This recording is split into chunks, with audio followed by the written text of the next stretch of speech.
ఉద్యోగుల ఐక్యత వర్ధిల్లాలి మాదిగ ఉద్యోగుల ఐక్యత వర్ధిల్లాలి మందకృష్ణ మాదిగ గారి నాయకత్వం వర్ధిల్లాలి మందకృష్ణ మాదిగ గారి నాయకత్వం.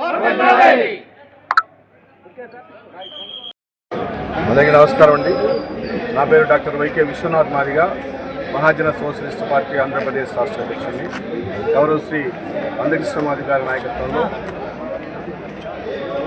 2024 సంవత్సరం ఆగస్టు 1వ తారీఖున సుప్రీంకోర్టు ఇచ్చినటువంటి రాజ్య బెంచ్ తీర్పులో భాగంగా ఈ ఆంధ్రప్రదేశ్ రాష్ట్ర ప్రభుత్వం వాటిని స్వీకరిస్తూ ఆహ్వానిస్తూ షెడ్యూల్డ్ కులాల రిజర్వేషన్ల వర్గీకరణ చేయాలని తలచినటువంటి ఆంధ్రప్రదేశ్ ముఖ్యమంత్రి వర్యులు గౌరవ శ్రీ నారా చంద్రబాబు నాయుడు గారికి ధన్యవాదాలు తెలియజేస్తూ, ఈ సందర్భంగా ఏదైతే 2 నెలల కాలంలోనే షెడ్యూల్డ్ కులాల వర్గీకరణ చేయాలనేటువంటి సంకల్పంతో ఏకసభ్య కమిషన్ నియమించినటువంటి చంద్రబాబు నాయుడు గారికి, అదేవిధంగా 30 సంవత్సరాల మాదిగ జాతిని మేల్కొల్పుతూ మరి వర్గీకరణ సాధించాలని, మాదిగ ఉప కులాలకు షెడ్యూల్డ్ కులాల్లో ఉన్నటువంటి ఈ వెనుకబడినటువంటి అభివృద్ధి చెందినటువంటి కులాలన్నింటి కూడా సామాజిక న్యాయం అందాలని, సమాన న్యాయం అందాలని, జనాభా దామాషా ప్రకారం వర్గీకరణ జరగాలని గౌరవ శ్రీ మందకృష్ణ మాదిగ గారి నాయకత్వంలో చేస్తున్న ఈ పోరాటం అది చివరి అంకంలో చేసిన సందర్భంలో వారికి ధన్యవాదాలు తెలియజేస్తూ, మరి రాష్ట్ర వ్యాప్తంగా మరి గత నెల 16వ తారీఖు నుంచి కమిషన్ అధ్యయనం చేస్తూ వాళ్ళు అక్కడ శ్రీకాకుళం నుంచి మొదలైనటువంటి కమిషన్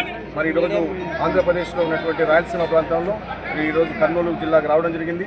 ఈ కర్నూలు జిల్లాకు వచ్చినటువంటి నేపథ్యంలోనే మరి మొట్టమొదటిసారిగా రాయలసీమ ఉమ్మడి జిల్లాలో కర్నూలు జిల్లా రావడం అనేది మాకు చాలా ఆనందదాయకం. వారిని సాధారణంగా రాజీవ్ రంజన్ మిశ్రా గారిని మేము స్వాగతంగా ఆహ్వానిస్తూ, అదే సందర్భంలో మరి ఉన్నటువంటి బేడా బుడగ జంగాలు, మాతో పాటు ఉన్నటువంటి బేడా బుడగ జంగాల కులాలు కూడా ఇంతవరకు వారికి కుల సర్టిఫికేట్ ఇచ్చేటువంటి పరిస్థితి లేదు. కృష్ణమాది గారు వచ్చిన తర్వాత వారికి ఎంఆర్పిఎస్ ఉద్యమం ఏర్పడిన తర్వాత వారికి సర్టిఫికేట్ ఇవ్వడం జరిగింది. వాటిని కూడా శర్మ కమిషన్ ద్వారా మరి ఆపేయడం కూడా జరిగింది. వాటిని తిరిగి పునరుద్ధరించాలని, అదే సందర్భంలో వారికి సామాజిక న్యాయం జరగాలని, మిగతా షెడ్యూల్డ్ కులాల్లో ఉన్నటువంటి 58 కులాలకు జనాభా దామాషా ప్రకారం సామాజిక న్యాయం అందాలని, వర్గీకరణ జరగాలని, అన్ని కులాలు కూడా విద్యా, ఉద్యోగ, ఆర్థిక, రాజకీయ రంగాల్లో అభివృద్ధి చెందాలనేటువంటి సంకల్పంతో ఉన్నాం కనుక ఈరోజు మేము అన్నింటి కూడా పరిశీలిస్తూ కమిషన్ గారిని కలవడం జరిగింది. అన్ని కులాలకు సంబంధించిన వాళ్ళు 58 కులాలు ఉన్నటువంటి అన్ని కులాలు కూడా ఇక్కడ రావడం జరిగింది. అన్ని కులాలు కూడా ఒకటే కోరుకుంటున్నాయి, మేము కూడా విద్యా, ఉద్యోగ రంగాల్లో అభివృద్ధి చెందాలనేటువంటి ఆకాంక్షతో వారు ఉన్నారు. కాబట్టి 30 సంవత్సరాల కళ ఫలించబోతా ఉంది. శ్రీ మందకృష్ణ మాదిగ గారి నాయకత్వంలో ఈరోజు గొప్ప మరి విషయం జరుగుతూ ఉంది.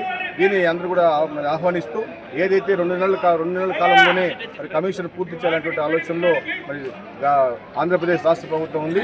అది వీళ్ళని తొందరలోనే వాటిని పూర్తి చేయాలి. ఎందుకంటే డిఎస్సిని కూడా మరి పోస్ట్పోన్ చేయడం జరిగింది. దాదాపు 16,347 పోస్టులు మరి పోస్ట్పోన్ చేయడం జరిగింది. మిగతా కులాలన్నీ కూడా ఎదురు చూస్తూ ఉన్నాయి. మరి వర్గీకరణ అయితే మాదిగ అనుబంధ కులాలన్నింటి కూడా మరి దామాష ప్రకారం మాకు వచ్చేటువంటి అవకాశం ఉంది. ఈ సందర్భంలో మిగతా కులాలను కూడా వెయిట్ చేస్తున్నాయి కనుక వీలైనంత తొందరలో కమిషన్ రిపోర్టు ప్రభుత్వానికి అందజేయాలని, అది మాకు అనుకూలంగా ఉంటుందని, ఏదైతే మా మీద తప్పుడు ప్రచారం చేస్తూ ఉన్నారో మేము జనాభా తక్కువ అని, అదంతా కూడా రాష్ట్రంలో జరుగుతున్నటువంటి నేపథ్యంలోనే మరి మేము మా సంఖ్య కూడా నిరూపించుకోవడం జరుగుతూ ఉంది. ఈ సందర్భంలో కమిషన్ దృష్టి కూడా తీసుకెళ్ళాం మేము ఈరోజు.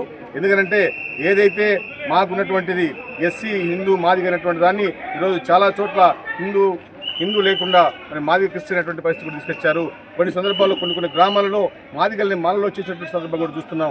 కాబట్టి వీటిని దృష్టిలో పెట్టుకుని కమిషన్ అన్ని కూడా ఈ విషయాలను పరిశీలనలోకి తీసుకొని ఖచ్చితంగా మాదిగ అనుమతులకు న్యాయం చేస్తారని మేము భావిస్తా ఉన్నాం. మరి తక్కిన కడప, నెల్లూరు, ప్రకాశం, చిత్తూరు, అనంతపురం జిల్లాలు మిగులు ఉన్నాయి. వీళ్ళని తొందరలో పూర్తి చేయాలని, పూర్తి చేసి ప్రభుత్వానికి సిఫారసు చేయాలని, వీళ్ళని తొందరలో వర్గీకరించడానికి మరి చొరవ తీసుకోవాలని చెప్పి కమిషనర్ గారికి విజ్ఞప్తి చేస్తూ సెలవు తీసుకుంటా ఉన్నాం. జై మాదిగ, జై మందకృష్ణ.